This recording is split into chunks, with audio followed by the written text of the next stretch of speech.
What's up, everybody? Welcome back to RetroWolf88 and another episode of GameCube Gallery. This is GameCube Gallery episode number 4. In GameCube Gallery, we are taking a look at the GameCube library, one game at a time, and going over the game's history, sales data, collector's information, sort of a review / impressions of the game, all of that good stuff. In the previous episode, we looked at the game 13 on the GameCube, and I'll leave a link to that in the description down below. In today's episode, we are going to take a look at a third-person shooter called Freedom Fighters. So be sure and hit that subscribe button so that you do not miss future content and that you can join the RetroWolf family. Kick back and relax and let's talk about Freedom Fighters in GameCube Gallery episode number 4.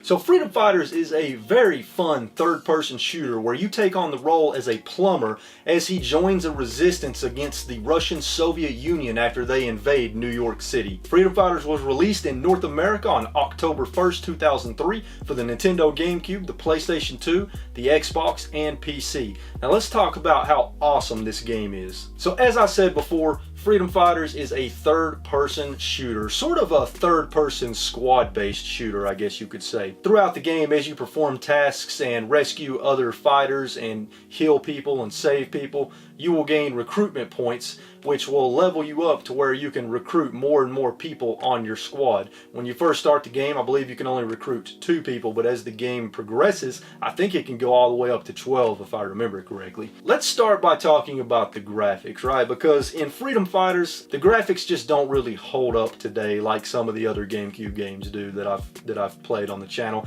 Even through my HDMI upscaler on the GameCube, the graphics just don't really hold up. They're sort of grainy, sort of fuzzy. They're a little dark at times, not really well lit. The contrast isn't that great. They just don't really hold up very well today like a game like Spongebob Squarepants Battle for Bikini Bottom does, for example. However, the graphics are good enough to where you can still at least play the game and tell what you're doing and having a great time. The story of the game is actually pretty interesting as well. Like I said before, Russia invades New York City. It's like it's an alternate history kind of thing where Russia is becoming a major world power and they finally try to invade the United States, I guess starting with New York City. And you take on the role as a plumber that gets caught up in the resistance against Russia. And there's a lot of twists and turns in the story and it progresses really nicely and it culminates in a really epic conclusion that leaves you feeling very satisfied. The sound and music in the game is really good as well. Freedom Fighters, we'll talk about it a little bit more later, but Freedom Fighters has an original composed soundtrack and it's influenced by Russian music from that era and it sounds really cool. It's very epic, it's very dark sounding, very orchestrated, and it just really fits the tone of the game very well, and I like listening to it as I play the game. And it seems like the music gets a little more epic during certain moments of the game, which I appreciate as well. Before we get into the gameplay a little bit more, I want to talk about how the game is structured, because the way they structured this game was actually very, very cool, and I feel it might have been a little bit ahead of its time. So usually what happens in the game is, depending on the section of the game that you're on, you'll have 2 to 3 missions to choose from, and you can actually swap back and forth between them. And what's cool about it, so every mission has a main objective to just liberate that area by making it to the main base of that area, taking down the Russian flag and raising the American flag. So every area has that goal, but areas also have secondary goals that you have to complete as well. And some of those secondary goals actually make liberating the other areas easier. Let me give you an example. So in each area, another thing I need to mention is in each area there are manholes that you can go into because your base is actually in the sewers. Yes, I know, in the sewers. What a shitty situation that is, am I right? So your base is in the sewers, and that's how you're getting all these areas, by navigating the sewers and climbing up through manholes. So every area has multiple manholes that you can choose from whenever you go into the area as you unlock the manholes.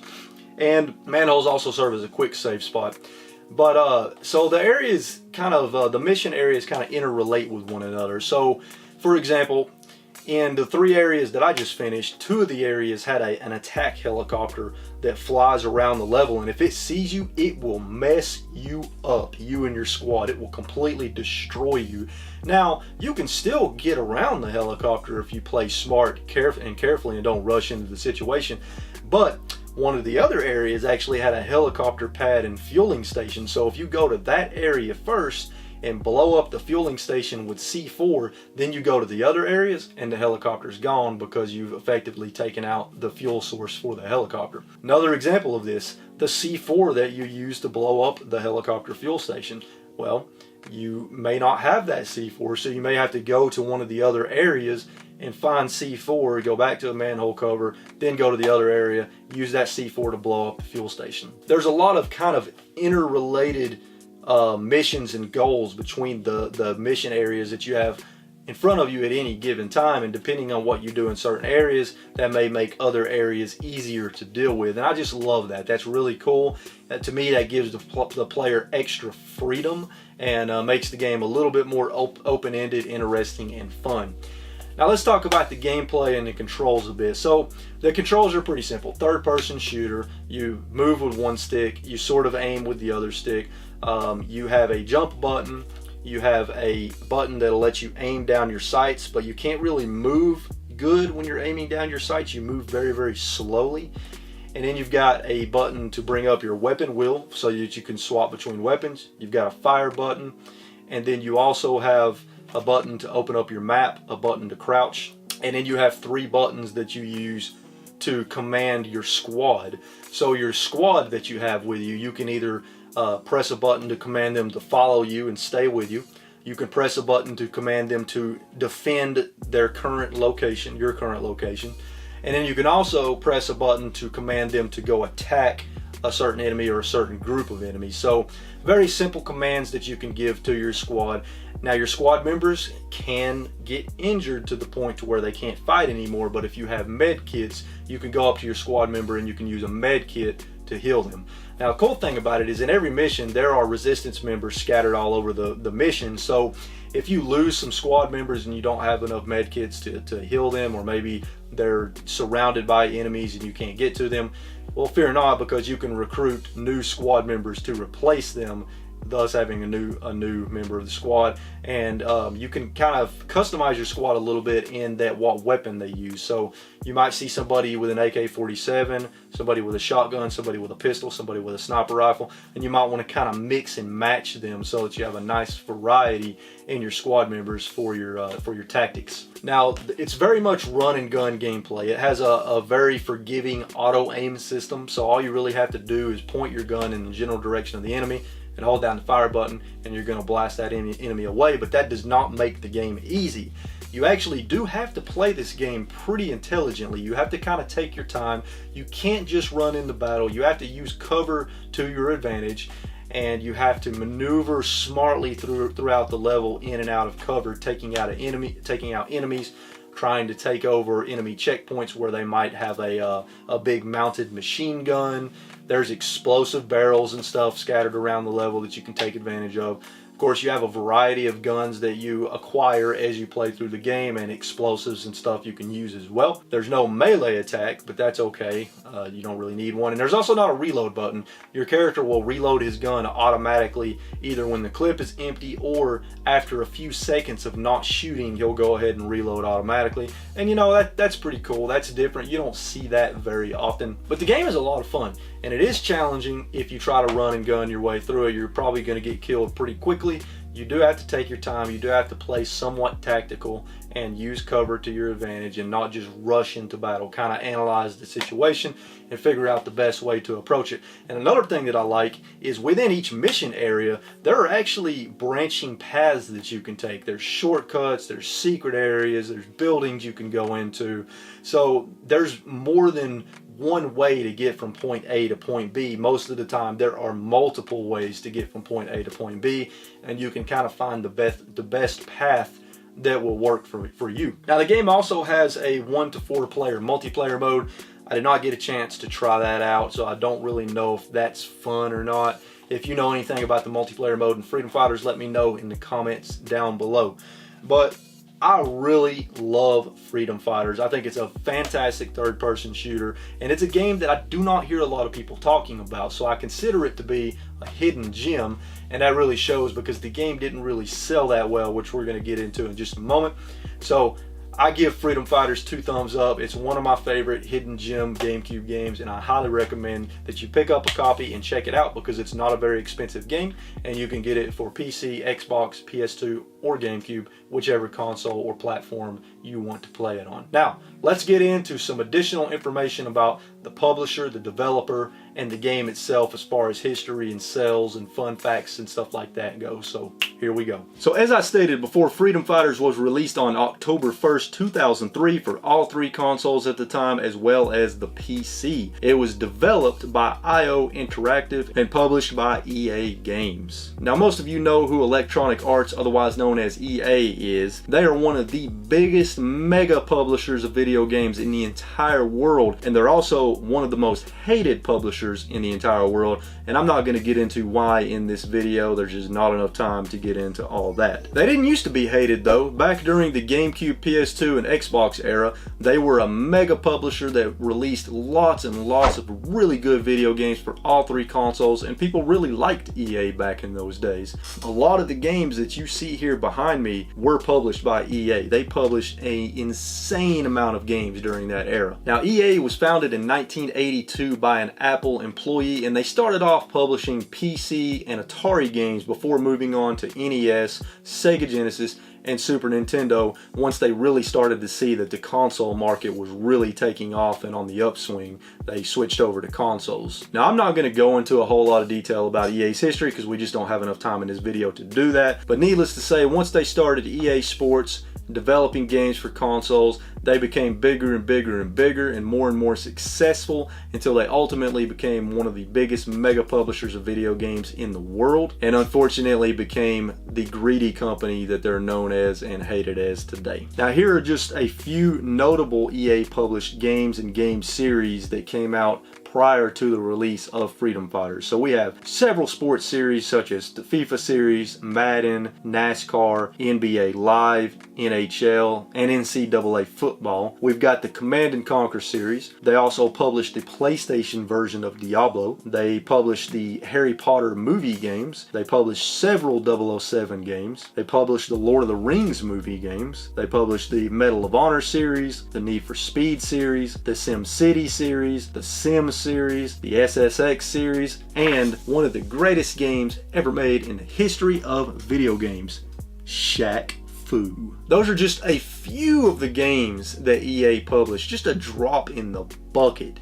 The full list of EA published games is just crazy long, and if you want to see that list, you can reference one of the links in the sources down below in the description. Now let's talk just a little bit about the developer IO Interactive. IO Interactive was founded in 1998, and they eventually became acquired by Eidos in 2004. Shortly after the release of Freedom Fighters, actually. Now, prior to the release of Freedom Fighters, IO Interactive was known for developing Hitman and Hitman 2, which I'm sure many of you are very well aware of the Hitman series. Now, originally when Freedom Fighters was announced, it was originally going to be titled Freedom Fighters Battle for Liberty Island, and another alternate title that it had was Freedom Fighters Soldiers of Liberty. And the game was also initially going to be some sort of turn-based strategy game in the gameplay, but they eventually decided to go with a third-person shooter and just call it Freedom Fighters, which I think they made the right decision, honestly. Now, here's something a lot of people may not know that are aware of Freedom Fighters is back in 2004,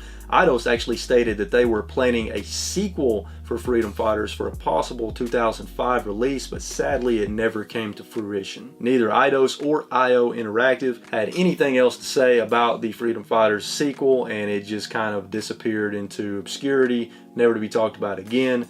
I still hope that one day maybe somebody picks it back up and tries to release a sequel, because I think if they release a sequel at current game standards with gameplay, graphics, I think that it could be a really amazing game. Now, another thing people may not know is Freedom Fighters was actually developed using a modified version of the same game engine that IO Interactive used to develop Hitman 2, and that makes sense. Oftentimes game developers will use the same game engine or a modified version of that game engine to develop subsequent games, And when you play Freedom Fighters and play Hitman 2, you can kind of see the similarities in the game engine, so it makes sense. Now, something really cool, at least I think is cool about Freedom Fighters, is that it actually has its own original soundtrack composed by an individual named Jesper Kidd, and it actually won 2 awards. It won GameSpot's Best Game Soundtrack of 2003 award, and it also won the Game Reactor magazine's Best Game Music of the Year award, so that's pretty phenomenal. The soundtrack was heavily styled and inspired by Soviet Russian music, and that actually really shows in the soundtrack when you listen to it as you play the game.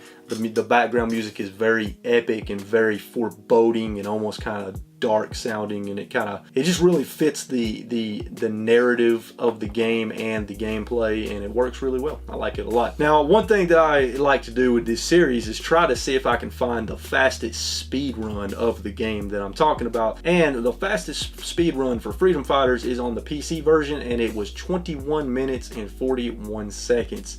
Now, I watched, kind of skimmed through the video, and this person really took advantage of several shortcuts and several quick ways to get around. But basically all they did is they hopped around like a bunny through each level while carrying med kits and healing themselves if they ever got low on health, until they got to the flag in each level and raised it. And that's kind of how they were able to beat the game that fast. Now, Freedom Fighters was received very well by both critics and users, which is really awesome, and it makes sense because I think the game is really good as well. Looking at Metacritic.com, it has a critic rating of 83 out of 100, and that's out of 15 critic reviews.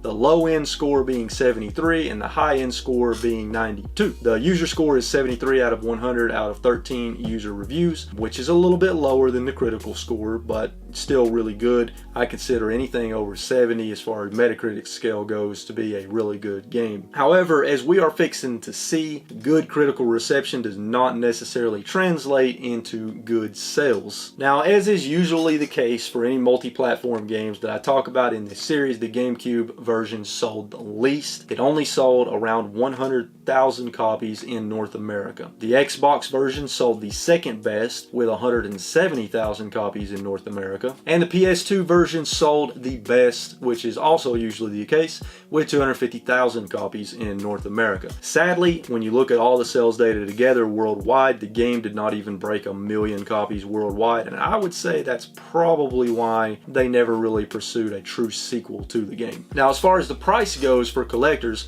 at this current time, at the time of recording of this video, price charting has the GameCube version of Freedom Fighters listed at around $7 loose, around $12 complete, and around $30 brand new. I looked at some current eBay listings, and I'm seeing various complete versions and versions with no manual that seem to range anywhere from 10 to 20 bucks. And when I look at eBay sold listings, I'm seeing it sold for anywhere from 11 to 18 bucks on average. So it's not a very expensive game right now, but I would imagine since there aren't very many copies out there, it's a possibility that the price could go up, but it may not go up all that much. So the game, with it not being cheap and with it being such a great game, I highly recommend that you pick it up if it looks like something that you're interested in and you have a GameCube, PS2, or Xbox. It's worth the money. It's a really good game, and the multiplayer mode might even be fun as well. I don't know because I didn't play it. It's just a really good package, and the game takes around 8 hours to beat the main story. 8 to 10 hours, I'd say, is about the range to beat the main story of the game, depending on how much you struggle and how much you kind of take your time. So it's a decently length game, and for the price, you will definitely get your money's worth. Well, there you have it, folks. GameCube Gallery episode number 4 on Freedom Fighters. Thank you so much for tuning in to GameCube Gallery, and if you've missed the previous episodes, I will leave links to all of those in the description down below. You should go check them out. I feel like they're pretty good, and I hope that you enjoyed this episode as well. Let me know in the comments down below what you think about Freedom Fighters. Let me know your experiences with the game, if you think it's a good game, if you think it's a bad game, if you wish there would be a sequel. Let me know all that in the comments down below. Let me know also what game you would like to see next on GameCube Gallery. I've got a couple of choices in mind for the next episode, but it's not set in stone as of yet. If you're not subscribed to the channel, consider subscribing so that you can join the awesome, the amazing RetroWolf88 family, because we are really all one big family. Keep playing games and having a good time, and I will see you all in the next video. Later.